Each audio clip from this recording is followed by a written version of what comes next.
भैरवी एक ऐसी महिला थी जिसकी जीवन शैली ने गांव के लोगों को हमेशा ही अचरज में डाले रखा।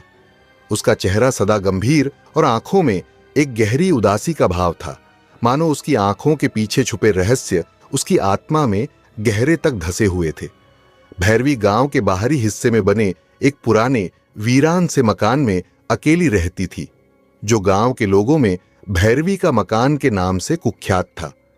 उसकी दिनचर्या अत्यंत गुप्त और रहस्यमयी थी। न तो वह गांव वालों से घुलती मिलती, न ही कभी किसी धार्मिक आयोजन में शामिल होती। उसका जीवन जैसे एक ऐसे पर्दे के पीछे था जिसे कोई समझ नहीं पाता था। गांव के लोगों ने कई बार उसे रात के अंधेरे में मकान के बाहर खड़े होकर कुछ अजीब सी हरकतें करते हुए देखा था, मानो वह किसी अनजानी शक्ति को आह्वान कर रही हो। उसकी अजीबोगरीब आदतों के कारण गांव वालों के मन में उसके प्रति डर और जिज्ञासा का एक अनोखा मिश्रण था। गांव में भैरवी को लेकर कई कहानियां वो प्रचलित थीं। कुछ लोग कहते थे कि भैरवी का पति और बेटा एक भयंकर हादसे में मारे गए थे और उसके बाद भैरवी ने गांव छोड़ने के बजाय उसी मकान में अकेले रहने का निर्णय लिया। वहीं कुछ लोग उसे तंत्र मंत्र की जानकार मानते थे और कहते थे कि भैरवी ने अपने परिवार के खोने के बाद तांत्रिक विद्या का सहारा लिया ताकि वह अपने प्रियजनों की आत्माओं को अपने पास बांध सके। कई लोगों का मानना था कि भैरवी ने खुद को एक अनजान विद्या में लिप्त कर लिया था, जिसके कारण उसकी आत्मा अब शांति नहीं पा सकी थी। भैरवी के अतीत के बारे में सटीक जानकारी किसी को नहीं थी। गांव के बुजुर्ग कहते थे कि वह एक साधारण महिला नहीं थी। उसके रहस्यमयी जीवन ने गांव में कई किंवदंतियों को जन्म दिया और उसके मकान को लोग दूर से ही देखते थे, जैसे वह कोई भयानक स्थान हो। गांव के बच्चों में भैरवी का नाम सुनते ही डर पैदा हो जाता और महिलाएं अपनी बेटियों को उसके मकान के पास जाने से सख्ती से मना करती थीं। भैरवी के आसपास के रहस्यों ने गांव में उसके प्रति एक भयंकर आकर्षण पैदा कर दिया था। लोग अक्सर सोचते थे कि उसके चेहरे पर हमेशा रहने वाली उस गहरी उदासी का कारण क्या था। क्या वह अपने बीते जीवन का दुख झेल रही थी या फिर उसके मन में कोई ऐसा रहस्य छुपा था जिसे वह किसी से साझा नहीं कर सकती थी। गांव के हर व्यक्ति के मन में यह प्रश्न गूंजता था और हर अमावस की रात भैरवी के मकान से उठती हल्की चीखें इस रहस्य को और गहरा कर देती थीं। इस तरह भैरवी अपने आप में एक अनसुलझा रहस्य थी, जिसने गांव वालों के दिलों में एक गहरी जिज्ञासा और एक भयानक डर का संचार किया था। गांव में वर्षों से वीरान पड़े उस मकान को एक दिन आखिरकार एक नया परिवार किराए पर लेकर रहने आता है। यह परिवार था एक युवा दंपत्ति, अनुराग और उसकी पत्नी कविता, उनके साथ उनकी छोटी बेटी माया, जो कि महज 8 साल की थी। वे शहर की चहल पहल से दूर एक शांतिपूर्ण जगह की तलाश में थे और गांव के सस्ते किराए और शांत माहौल ने उन्हें यहां बसने का फैसला करने पर मजबूर किया था। जब वे पहली बार उस मकान के पास पहुंचे तो कविता ने मकान की हालत देख एक पल के लिए झिझक महसूस की। मकान काफी पुराना और सुनसान सा लग रहा था, मानो यहां वर्षों से किसी ने कदम न रखा हो। मकान के बाहर लगे पुराने पेड़ की शाखाएं मकान की छत को छूती हुई थीं और उनमें एक अजीब सी उदासी भरी खामोशी थी। पर अनुराग ने इसे सिर्फ एक पुराना मकान मानते हुए कविता को समझाया कि यह थोड़ी सफाई से रहने योग्य बन जाएगा। नमस्कार दोस्तों, आपका स्वागत है हमारे खास चैनल पर, जहां हम आपको लेकर चलते हैं डर और रोमांच की एक नई दुनिया में। क्या आपने अभी तक हमारे चैनल को सब्सक्राइब नहीं किया है? अगर नहीं तो ये रिश्ता अधूरा सा लगता है।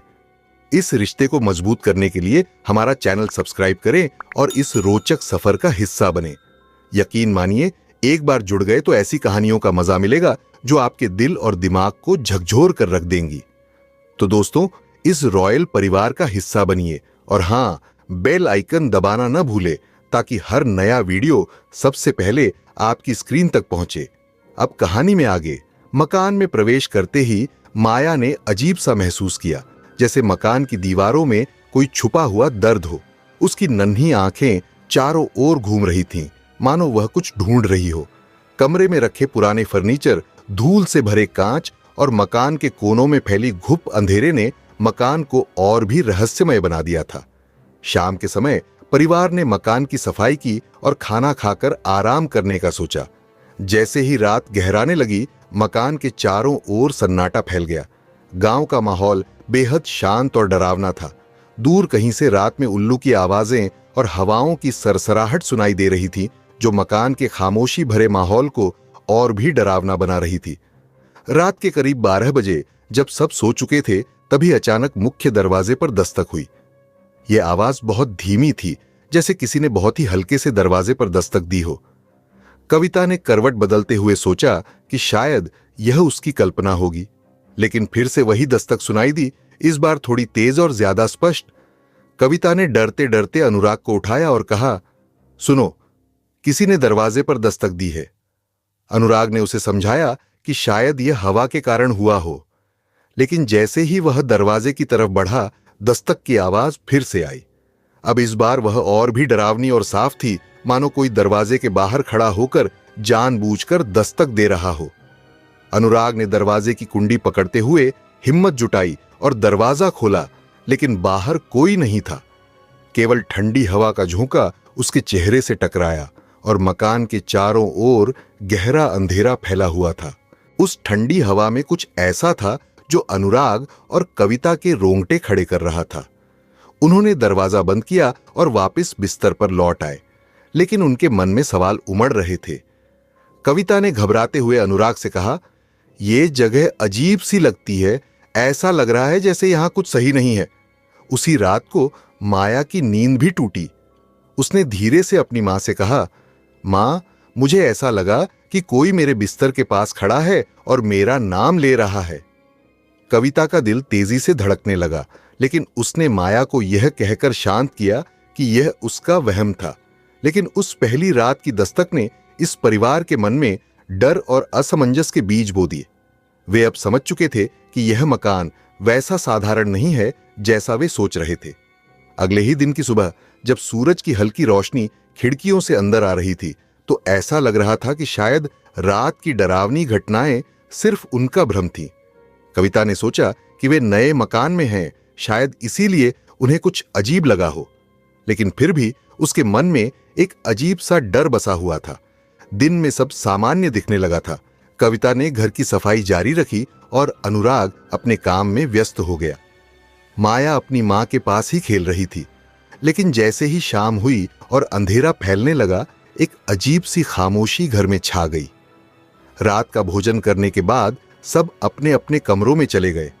माया अपने कमरे में लगी पुरानी अलमारी में एक आईना देखती है। वह आईना धूल और जाले से ढका हुआ था। उत्सुकतावश उसने आईने को साफ करने की कोशिश की ताकि वह खुद को ठीक से देख सके, लेकिन जैसे ही उसने उस आईने की धूल पोंछी और उसमें देखा, उसकी आंखें भय से फटी की फटी रह गईं। आईने में उसने खुद को नहीं बल्कि किसी और को देखा, एक काले वस्त्रों में लिपटी महिला जिसकी आंखें गहरी, ठंडी और बेहद खौफनाक थीं। वह महिला कोई और नहीं बल्कि भैरवी की परछाई थी, जो घूरती हुई सी माया के करीब आ रही थी। माया को ऐसा लगा जैसे वह परछाई उसे अपनी ओर खींच रही हो। उस महिला के होंठ कुछ बुदबुदा रहे थे, मानो वह माया से कुछ कहने की कोशिश कर रही हो। माया की सांसें थम गईं और उसके हाथ पैर कांपने लगे। अचानक माया के मुंह से एक जोरदार चीख निकल पड़ी, एक चीख जो पूरे घर में गूंज उठी। उसकी चीख सुनकर अनुराग और कविता भागते हुए उसके कमरे में पहुंचे। कमरे में घुसते ही उन्होंने माया को कांपते हुए देखा। उसके चेहरे पर भय और असहायता के भाव थे। माया ने रोते हुए अपनी मां से लिपटते हुए कहा, मां, मैंने आईने में एक भयानक औरत को देखा। वह मुझे अपनी ओर खींच रही थी। कविता और अनुराग ने आईने की तरफ देखा, पर वहां कुछ नहीं था। लेकिन माया के चेहरे पर डर की छाया को देखकर उन्होंने महसूस किया कि कुछ तो असामान्य है। कविता ने माया को शांत करने की कोशिश की और उसे कहा कि यह सब सिर्फ उसका भ्रम है, पर माया की घबराई आंखों में सच्चाई का एक अलग ही डर था। वह बार बार कह रही थी, वह औरत, वह मुझे देख रही थी। माया की चीख और उसके अनुभव ने पूरे घर में दहशत फैला दी थी। अनुराग और कविता को अब यह समझ में आने लगा था कि मकान में कुछ ऐसा रहस्य छुपा है जो किसी सामान्य बात से कहीं परे है। उस रात माया की चीख ने इस परिवार के दिलों में एक ऐसा डर भर दिया था जो अब उनके साथ हर वक्त रहने वाला था। मकान का सन्नाटा और भैरवी की रहस्यमयी परछाई की उपस्थिति ने यह स्पष्ट कर दिया था कि यहां की हर चीज एक भयानक कहानी को जन्म देने वाली है। उस पहली भयानक रात के बाद से ही मकान में एक अजीब सी अशांति छाई रहने लगी थी। हर शाम होते ही घर के कमरों में एक रहस्यमयी धुआं फैलने लगता था। यह धुआं अचानक कहीं से प्रकट होता और धीरे धीरे पूरे घर में भर जाता, मानो मकान के हर कोने में अंधेरा और भय भरने के लिए इसे भेजा गया हो। धुआं हल्का सा गाढ़ा और नुकीला सा था, जैसे उसमें किसी की आत्मा की पीड़ा छुपी हो। कभी कभी इस धुआं में माया और कविता को एक अजीब सी परछाई नजर आती। यह परछाई हमेशा घर के किसी न किसी कोने में मटमैली साड़ी में लिपटी हुई दिखाई देती और उसकी आंखें हर बार जैसे उनमें छुपे खौफ को और गहरा कर देती थीं। एक रात कविता को ऐसा लगा कि धुआं में भैरवी का चेहरा दिखाई दे रहा है। वह चेहरा भय से भरा हुआ था। गहरी लाल आंखें, होठों पर एक विचित्र हंसी और चेहरे पर जमी नफरत की लकीरें। उस चेहरे को देखते ही कविता का दिल जोर जोर से धड़कने लगा। उसने घबराते हुए अनुराग को बुलाया, लेकिन जैसे ही अनुराग कमरे में पहुंचा वह चेहरा गायब हो गया और धुआं धीरे धीरे कमरे से बाहर निकलने लगा। अनुराग ने इसे कविता की थकान और भय का परिणाम मानते हुए समझाया, लेकिन कविता जानती थी कि उसने जो देखा वह महज एक भ्रम नहीं था। इस मकान में अब अजीबोगरीब घटनाएं होने लगी थीं। कभी रसोई में रखा सामान अपने आप नीचे गिर जाता, तो कभी दरवाजों पर अचानक तेज थपथपाहट सुनाई देती। एक बार माया को अपने कमरे में किसी के कदमों की आहट सुनाई दी। जब उसने मुड़कर देखा तो दरवाजे के पास खड़ी वही महिला थी, भैरवी की परछाई, जो एक टेढ़ी मुस्कान के साथ उसे देख रही थी। माया ने डर के मारे अपनी आंखें बंद कर लीं, लेकिन वह महिला तब तक वहां खड़ी रही जब तक माया की चीख से पूरे घर में खलबली नहीं मच गई। कई बार रात के सन्नाटे में अनुराग और कविता को ऐसा महसूस होता जैसे किसी ने बहुत ही धीमी आवाज में उनका नाम लिया हो। कभी कभी हवा में कुछ बुदबुदाहट सुनाई देती, जैसे कोई किसी को श्राप दे रहा हो। कविता ने एक बार ध्यान से सुना तो उसे समझ आया कि वह आवाज बार बार सिर्फ एक ही नाम दोहरा रही थी, भैरवी, भैरवी। मकान में हर रात का सन्नाटा अब एक डरावने माहौल में तब्दील हो चुका था। धुआं, भैरवी की परछाई और घर के कोनों में घूमती रहस्यमयी छायाएं अब इस परिवार की हर रात का हिस्सा बन चुकी थीं। वे अब समझ चुके थे कि भैरवी की आत्मा इस मकान से कहीं गई नहीं है। वह हर रात लौट कर आती है और उस पर एक अनसुलझा बदला लेने की आग में जलती रहती है। इस घर में भैरवी की उपस्थिति और उसकी आत्मा की पीड़ा ने मकान को एक खौफनाक श्राप में बदल दिया था। एक शाम जब सूर्यास्त के बाद आसमान में गहरा अंधेरा छा चुका था, अचानक मकान के चारों ओर एक अजीब सा पक्षी मंडराने लगा। यह पक्षी बिल्कुल साधारण पक्षियों से अलग था, काला, बड़ा और भयावह। उसकी लाल चमकती आंखें और पंखों की भयंकर सरसराहट ने परिवार के दिलों में दहशत पैदा कर दी। हर शाम वह पक्षी मकान की खिड़कियों के पास आकर बैठता और अपनी तीखी नजरों से भीतर झांकता, मानो घर में किसी की खोज कर रहा हो। उसकी उपस्थिति के साथ ही घर का माहौल और भी डरावना हो गया था।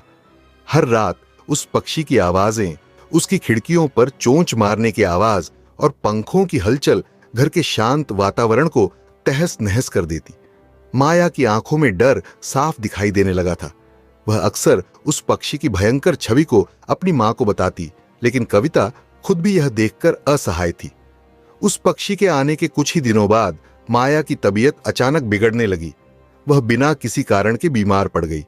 उसकी आंखें बुझ सी गई थीं और चेहरा पीला पड़ गया था। उसकी भूख प्यास खत्म हो गई थी और वह बुखार में तपने लगी। डॉक्टरों ने जांच की, लेकिन किसी बीमारी का कोई ठोस कारण नहीं मिला। कविता और अनुराग को समझ नहीं आ रहा था कि आखिर यह सब क्यों हो रहा है। हर रात जैसे ही वह अजीब पक्षी घर के आसपास मंडराता, माया की हालत और बिगड़ जाती। कई बार तो उसने डर के मारे अपनी मां से लिपट कर कहा, मां, वो पक्षी मुझसे कुछ कहना चाहता है, उसकी आंखें मुझे बहुत डराती हैं। कविता के मन में एक खौफ बैठने लगा था कि माया पर किसी दुष्ट शक्ति का असर हो रहा है। मकान में उस पक्षी का आना और माया की तबीयत का लगातार बिगड़ना किसी गहरे रहस्य की तरफ इशारा कर रहा था। कविता और अनुराग को अब यह समझ में आने लगा था कि यह केवल एक संयोग नहीं है। उस मकान में कुछ ऐसा था जो माया को अपनी गिरफ्त में ले रहा था। इस भयावह घटना ने पूरे परिवार को असमंजस और डर के अंधेरे में धकेल दिया था। अमावस की रात का काला अंधेरा पूरे मकान पर अपनी चादर की तरह फैल गया था। घर में हर ओर एक गहरा सन्नाटा था, मानो हर चीज किसी बड़ी घटना के इंतजार में हो। माया, कविता और अनुराग सभी अजीब सा बेचैन महसूस कर रहे थे। एक अनजानी आशंका उनके दिलों में घर कर चुकी थी। जैसे ही रात गहराई, अचानक मकान के कोनों से एक सर्द हवा चलने लगी जो हर खिड़की और दरवाजे से होकर गुजर रही थी। अचानक एक तीखी चीख पूरे घर में गूंज उठी। यह चीख भैरवी की थी, उसकी आत्मा का भयानक स्वर जो पूरे घर में गूंज रहा था। उसकी आवाज में एक ऐसी नफरत और दर्द था जिसने सबके रोंगटे खड़े कर दिए। जैसे ही परिवार के सदस्यों ने इस चीख को सुना, हर किसी के सामने अपने सबसे बड़े डर की छवि उभर आई। कविता ने अपनी आंखें बंद की और अचानक उसने खुद को एक अंधेरी जगह में पाया। वहां चारों ओर घना धुआं था और उसमें से भैरवी की परछाई धीरे धीरे उसकी तरफ बढ़ रही थी।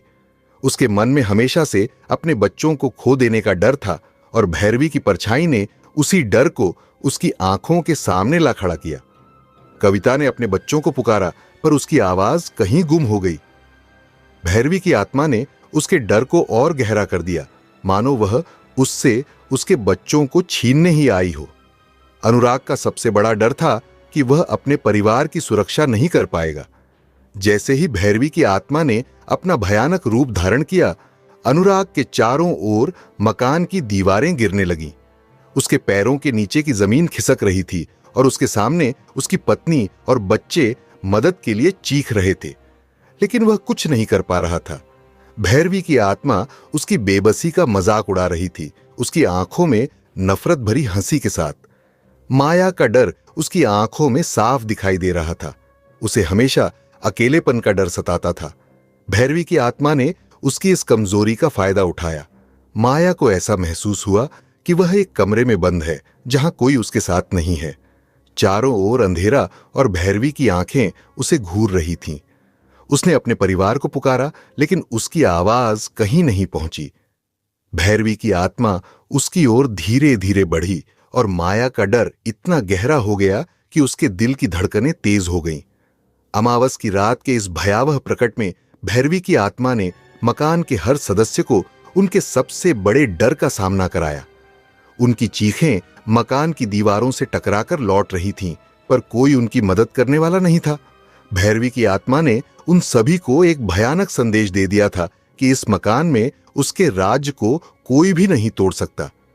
अमावस की रात के भयानक घटनाक्रम के बाद कविता ने हिम्मत जुटाकर भैरवी के कमरे में जाने का फैसला किया। घर में छाई खामोशी और अजीब माहौल ने उसे यह सोचने पर मजबूर कर दिया था कि इस मकान के रहस्यों का हल उसी कमरे में छुपा है जहां भैरवी का सामान पड़ा था। उस कमरे के एक कोने में कविता को एक पुरानी धूल से ढकी हुई डायरी मिली। डायरी पर भैरवी का नाम लिखा हुआ था और उसके पन्नों में दर्ज थे उसके जीवन के कड़वे सच, उसकी पीड़ा और उसके पति द्वारा किए गए विश्वासघात की कहानी। जैसे ही कविता ने डायरी के पन्नों को पलटा, भैरवी की दर्द भरी कहानी उसके सामने खुलने लगी। डायरी में दर्ज था कि भैरवी का जीवन कभी खुशहाल था। एक समय था जब उसने अपने पति को अपनी पूरी दुनिया मान लिया था, लेकिन धीरे धीरे उसे पता चला कि उसका पति किसी और महिला के साथ संबंध बना रहा है। भैरवी का पति एक लोभी इंसान था जो केवल धन दौलत और समाज में ऊंचे रुतबे का भूखा था। उसने भैरवी को केवल एक साधन के रूप में देखा था जिससे उसे समाज में सम्मान मिल सके। भैरवी की डायरी में दर्ज था कि उसने कई बार अपने पति को मनाने की कोशिश की, उससे विनती की कि वह अपनी गलत राह छोड़ दे, परंतु उसका पति अपने लालच और बेवफाई की गिरफ्त से निकलने के लिए तैयार नहीं था। एक दिन भैरवी ने अपने पति को दूसरी महिला के साथ देख लिया और तब उसके दिल में एक ऐसी नफरत भर गई जिसने उसे अपने जीवन को शापित कर दिया। उसके पति ने उसे तिरस्कृत करके घर से निकालने की धमकी दी और तब उसे एहसास हुआ कि उसकी पूरी जिंदगी धोखे और छलावे पर आधारित थी। अपनी डायरी के अंतिम पन्ने में भैरवी ने लिखा था कि उसने उसी दिन अपने पति को श्राप दिया था कि जिस मकान में वह उसे अपमानित कर रहा है वही मकान उसके धोखे की गवाह बनेगा। उसके पति ने भैरवी को छोड़ने के बाद उस मकान में ही रहना शुरू कर दिया, लेकिन कुछ ही समय बाद उसकी जिंदगी में अजीबोगरीब घटनाएं होने लगीं। उसके पति की मानसिक स्थिति बिगड़ने लगी और वह भय और संदेह में जीने लगा, मानो भैरवी का श्राप उसे अंदर से तोड़ रहा हो। भैरवी ने अपनी डायरी में लिखा था कि वह आत्महत्या करने के बजाय इस मकान में अपनी आत्मा को बांध कर रखना चाहती थी, ताकि उसके पति और वह हर इंसान जो छल और विश्वासघात के रास्ते पर चलता है हमेशा डर के साए में रहे। कविता को इस डायरी से यह समझ में आ गया था कि भैरवी की आत्मा का मकसद केवल बदला था। उसकी आत्मा को तभी शांति मिल सकती थी जब उसका बदला पूरा हो और उसके साथ हुए अन्याय का हर इंसान को एहसास हो। प्रिय दर्शकों, हमें पूरी उम्मीद है कि इस कहानी ने आपके दिल और दिमाग को रोमांच और हैरत से भर दिया होगा। आपकी प्रतिक्रिया हमारे लिए अनमोल है, इसलिए अपने विचारों को कमेंट्स में साझा करें। हम यह जानने के लिए उत्सुक हैं कि इस कहानी ने आपको किस तरह का एहसास कराया। यदि आप हमारे चैनल पर नए हैं तो कृपया इसे सब्सक्राइब करना न भूलें और बेल आइकन दबाकर इस सफर का हिस्सा बनें। इससे आप हमारी हर नई और अनोखी कहानी का मजा सबसे पहले ले सकेंगे। अपने और अपनों का ख्याल रखें। जल्द ही एक और दिलचस्प और रोमांचक कहानी के साथ फिर मुलाकात होगी। तब तक के लिए हमसे जुड़े रहें और इस सफर का आनंद लेते रहें। नमस्कार और अगली कहानी तक जुड़े रहिए।